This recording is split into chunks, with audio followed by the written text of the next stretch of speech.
For millions of years, dolphins have lived in harmony with the oceans. They exist in all of them and are one of Earth's most mystical creatures. But this last period of time, a new danger has risen to threaten their existence: humans.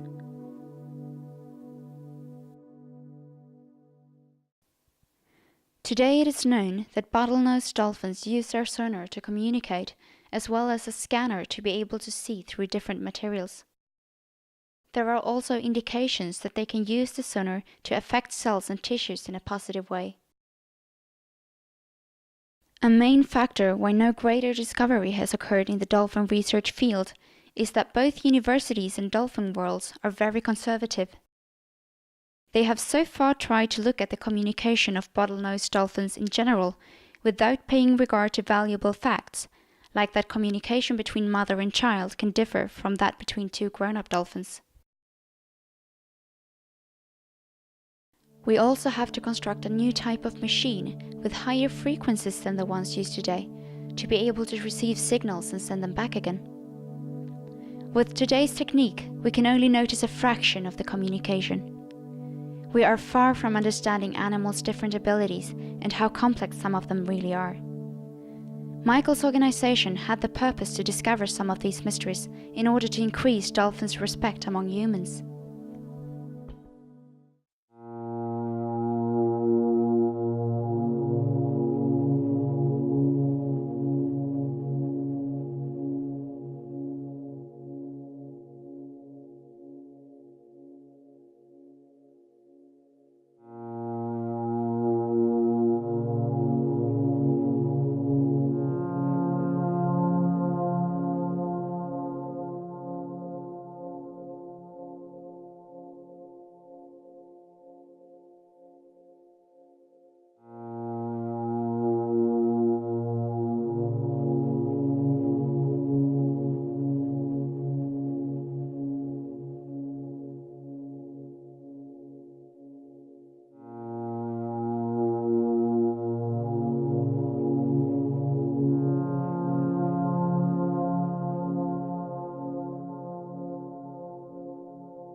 The world's oceans is in a very, very precarious state today. I think it's striking that we have to, when we look back the last decade or so, we come across a kind of a surprise element. There are new issues that have come up that we did not really know even a few years sort of before they were discovered.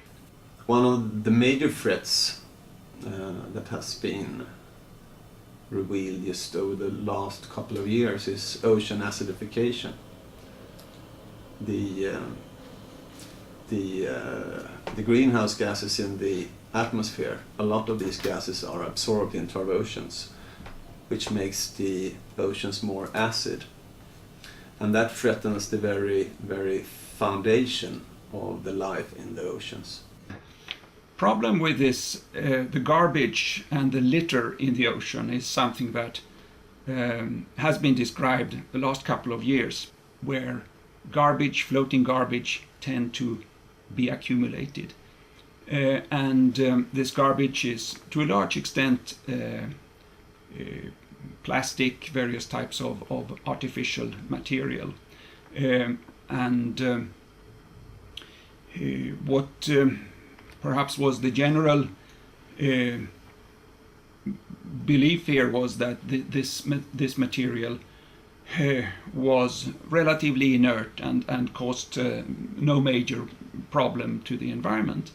What we have discovered not so long ago was that there is a continuous breakdown of this plastic material into microfragments, basically, and these microfragments may be taken up by in the food chain by plankton, by small fish larvae and so on, and may enter into the food chain, and that is something that scientists are worried about now.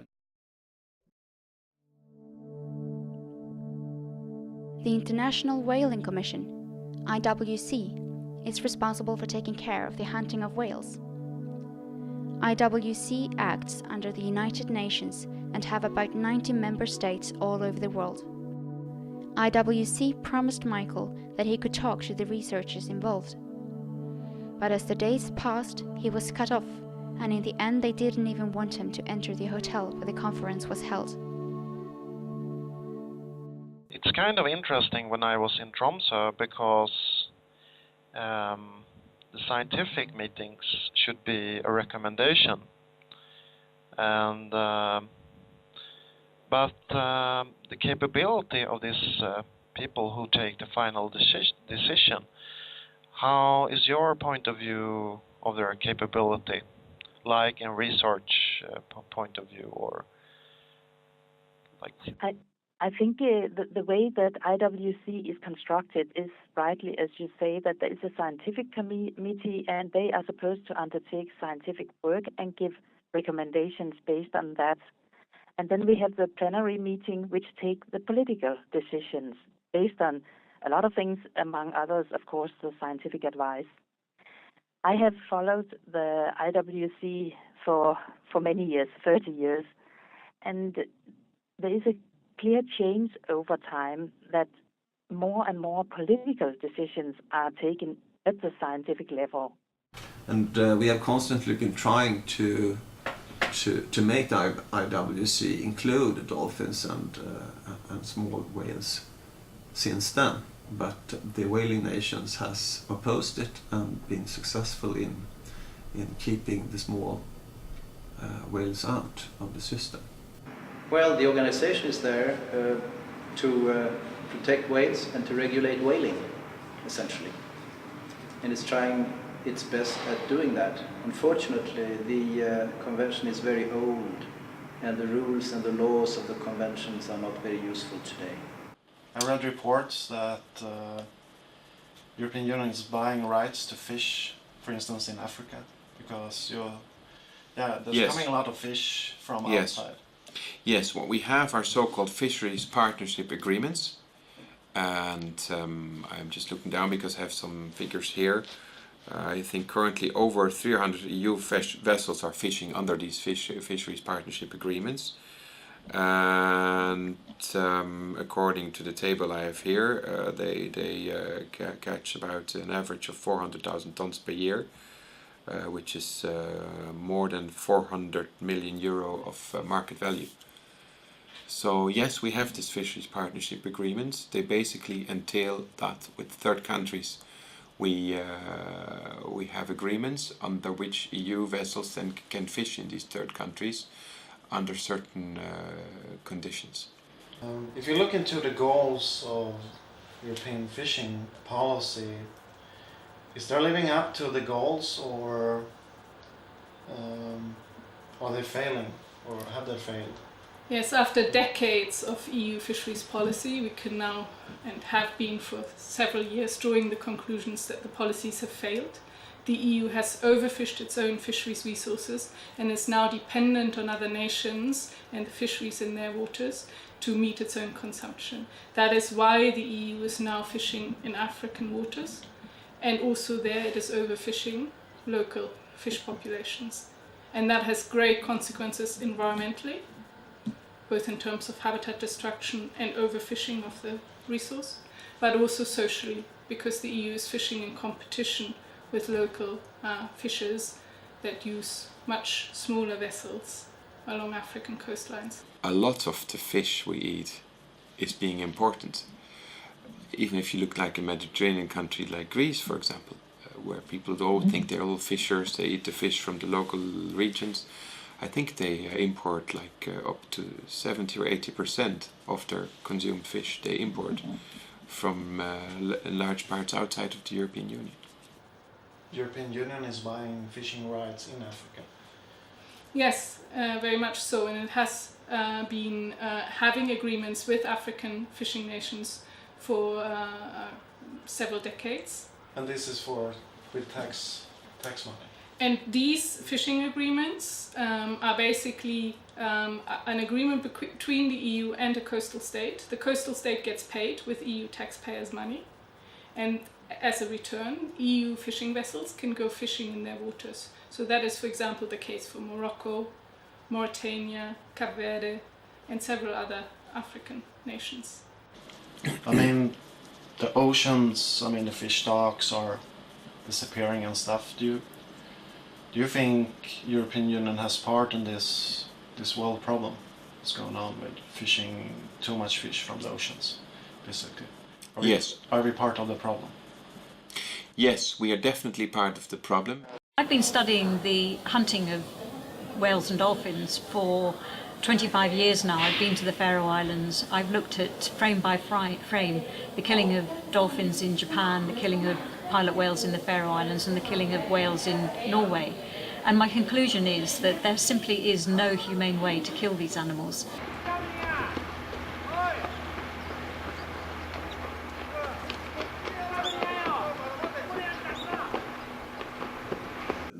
The most hardcore promoter of whaling basically in the world today, Japan. I think that the way forward to win that battle is basically to do the same as we did in Iceland.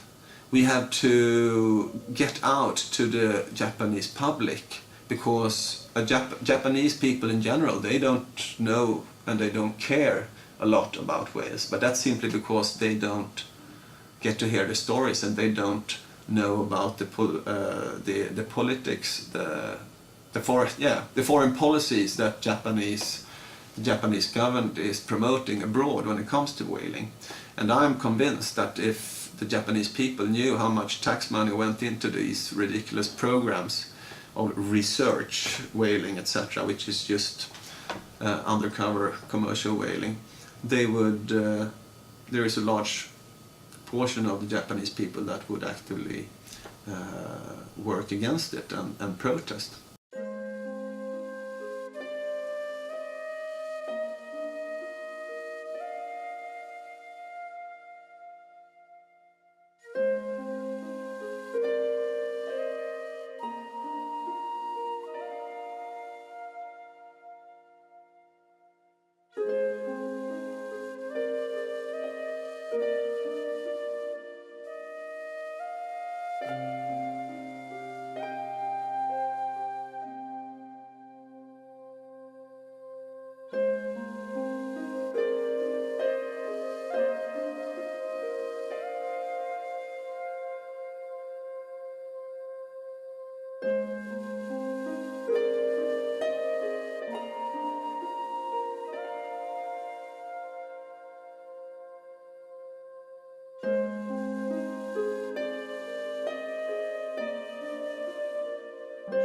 Michael tried for a very long time to get in touch with the people in Japan slaughtering dolphins.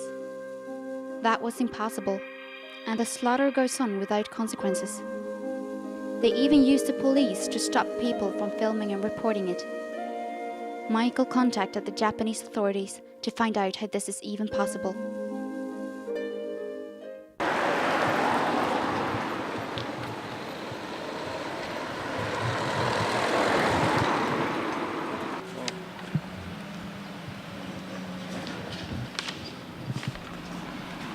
Hej.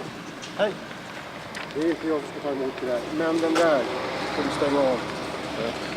Och vad de gjorde var att de vidarebefordrade, det är det enda vi kan göra, vidarebefordrade det här till japanska regeringen. I had still some questions about why you still killing them.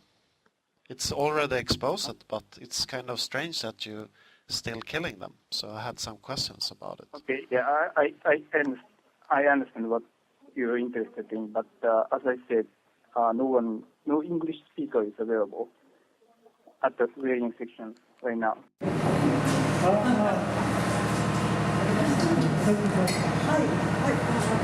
So this is whale meat? Yeah, whale meat. Okay, which kind of whale is it? It's we only have minke whale. Men när så att säga du fångar val och sådär, känns det aldrig fel, alltså emotionellt, alltså om de lider och sådär? Nej. Det blir väl detsamma. Eller är det just att du har växt upp med det som gör att... Det blir väl detsamma som du går och spör en som driver med sauve eller med ku om att det føles feil att ta livet av dyrene som han hade i fjøsen sin. Okej. Ja. Men vad tycker du om att Norge fiskar val? Jag syns det är helt unødvendigt. Bara för att det är ett pattedyr så ska det vara noe, och ett större dyr. Så då måste jag la vara att dräpa mygg eller veps då också då. We told you that we'll be helping you finding replies on our website, but we are not in a position to reply to your questions. We simply don't have capacity to entertain a question from journalists and movie makers. So I thought that by going through our reports, you might have found responses to your questions. Well, this is your responsibility. But this is I can't find who's responsible for the oceans and the dolphins. I can't. So that's why I want to ask who got. Well, then perhaps you need to read the reports again, and you'll see what. And you need to study our website, study a little bit the law of the sea.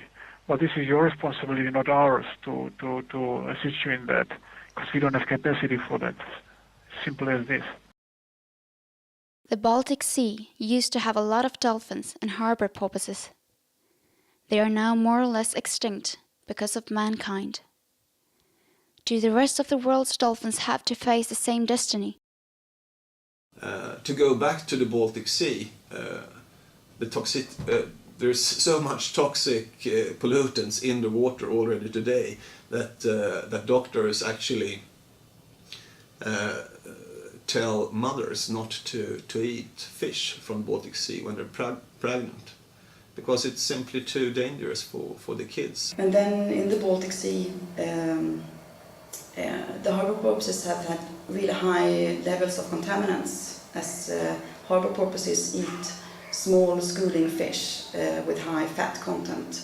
Nowadays, I mean, the scientists have been talking about an ecosystem collapse in the Baltic, and that collapse is driven from two ways, like from overfishing, taking all the predators away, and from putting nutrition from the agricultural sector into the ocean. Hope might be found in future generations. One example is a marine center in Sweden that teaches young people to get connected to the sea. Vi jobbar med barnen, att de får vara delaktiga, studenterna får vara delaktiga ute i havet. På så sätt ger man dem en känsla, vilken mångfald och vilka möjligheter vi har. Men vi måste också vara rädda om det. Men för att vara rädda om det så måste man också få en djupare förståelse. Och det är en djupare förståelse man kan få om man är delaktig i verksamheten. One problem with the marine environment is that it has been the tragedy of the commons. It belongs to everyone and no one has to care about it. So it has been like the last Wild West of the world. Who got responsibility for the dolphins in the world? Well, I would like IWC to take a responsibility, but since IWC rules are not very good and IWC is not functioning very well, we need a reform of IWC, and the Swedish view would be that IWC should take responsibility for management of small whales. Concerning dolphins in the world and who is responsible for their survival, the problem is that, as I see it, there is no single authority responsible for that. The biggest problem with oceans is that very few knows what's going on out there, and often no one really has the big picture. Someone knows a bit what's going on in the fisheries, and someone knows about other parts. But it's very difficult to get the big picture together, and There is no authority responsible for the world's oceans.